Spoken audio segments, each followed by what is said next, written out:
સત્સંગ દીક્ષા ભગવાન સ્વામિનારાયણ અને તેઓની ગુરુ પરંપરાના જીવન ઉત્કર્ષલક્ષી આદેશોને સમાવતો એવો ગ્રંથ છે જે આજે સૌને સાચું જીવન જીવવાની દિશા આપે છે.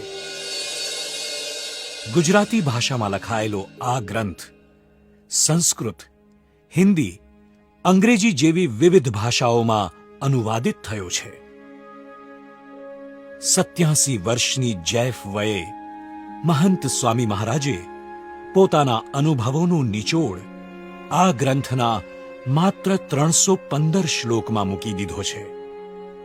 એટલું જ નહીં, તેઓએ આવનારા ભવિષ્યને ઉજ્જવળ બનાવવા માટે એક વિશિષ્ટ સંકલ્પ કર્યો. અક્ષર ડેરીમાં શુભ સંકલ્પ કર્યો છે કે આવતી દિવાળી સુધીમાં 10,000થી વધુ બાળ બાળિકાઓ સંસ્કૃતમાં સત્સંગ દીક્ષા ગ્રંથ મુખપાઠ કરે.